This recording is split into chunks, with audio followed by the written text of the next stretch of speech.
Hi, today I'm going to discuss how to paint a house. Well, the first thing you want to do is go ahead and measure your house, and if you're painting underneath your eaves, measure your eaves as well. Next, you want to go ahead and assess your hazard areas, your roadsides, your ladders. Then you want to go ahead and assess woodpecker holes, fascia boards, trim, etc. Then you want to go ahead and pressure wash your house. Dress warmly, do it on a sunny day, you're going to be wet down to your toes. I would say use the 25-degree tip and stand about a foot and a half away and let it have about 24 hours to dry. That's pretty good time before you start doing this next step, which is scraping. You go ahead and scrape and lightly grind everything where it's peeling at. I don't mean everything, I don't mean the whole house, I just mean where the paint's peeling up at. Then you want to go ahead and you want to broom your house off. After you do that, you want to take a blower and blow it all away from your house. Believe me, you'll appreciate it on a windy day if you're trying to come and finish up.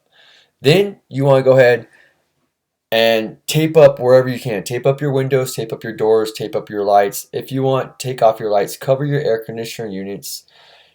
If you're spraying, you could cheat in a lot of areas and not cover up this door all the way like I did, and use a shield when you're spraying because if you'll get away with a lot. Next, you want to go ahead and tape up the fireplace area because even though you'll be spraying it, overspray will get on it. So you want to tape up the fireplace area, tape up your windows, tape up everything you are not going to be painting. If you're going to be keeping the raw wood like up in the window or up in to the left of the picture under the eave, tape that up as well.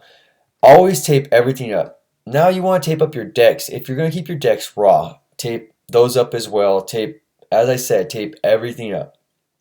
Cover everything with drop cloths, blankets, everything, anything that you don't want to get paint on, cover it up because you will save time in the end. Now, if you're painting the doors, do not worry about covering up the windows if you're taking out the stained glass windows or the metal trim. Just go ahead and paint it all. Now, you're going to use 3 coats on each door because it just looks better with 3 coats. 2 coats just a dull color, so just the 3rd coat makes it pop. Now, you want to go ahead and make sure that your equipment works because if your equipment don't work, you're going to be like me on the end of the day trying to roll out the last 20 feet of this house because you don't want the raw wood to get messed up. So check your equipment. Again, I'm going to say it again. Check your equipment because it just makes your job so much easier. Now, the next day I got my equipment working. See how fast things went within 2 hours. I went ahead and sprayed more than half this house. I want to say 1,700 square feet of this house in one day. And this is just the primer. You want to primer your house before you put your final paint on. I usually do 2 coats of primer. I do a horizontal and a vertical.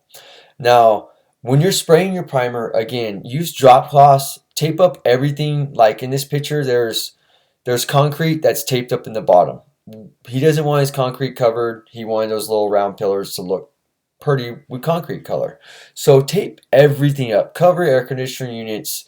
And again, even after you're done primering, excuse me, even after you're done primering, you're going to have peelings. So go ahead and take a day and just dedicate a guy to walking around and just peeling.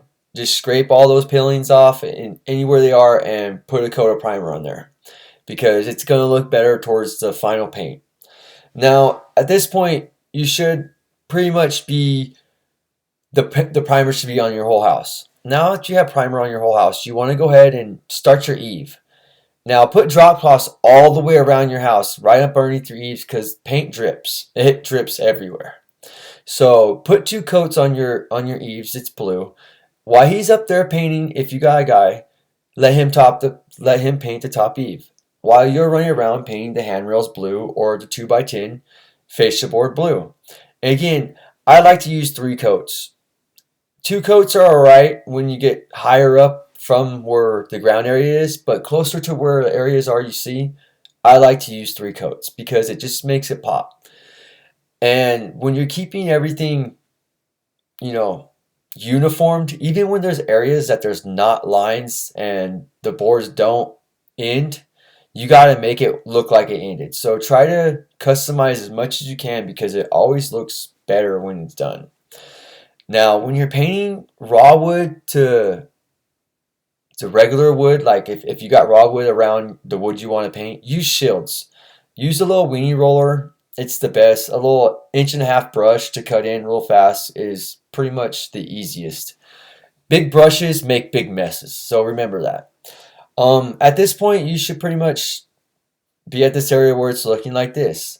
Clean up your job site as best as possible and always put equipment that you don't use back where you found it. It just makes you look more professional when the job's all over with because you didn't just leave everything lying around.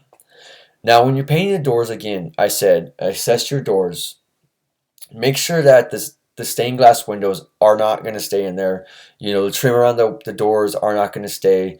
If you're just going to keep the door handle, tape the door handle up and put 3 coats on it. Again, when you open your door up all the way, put drop cloths down. Now, at this section, if you weren't smart enough to realize that you had to paint the drip edge, it's your fault. You know, it's part of the house. So find out where you want to paint it and paint it because it does drip as well. So make sure you have everything down so there's no drips. And when it's all said and done, you should pretty much be at this area where it's picture perfect. You want to take a picture of it, put it on Facebook, and show it off. If you did a well-off job. Go ahead and clean up your mess. Make your job look better than your yard because neighbors notice it. So you should be at this area where your house is finalized and finished. Thank you for watching, and I hope I helped you out a little bit. Bye.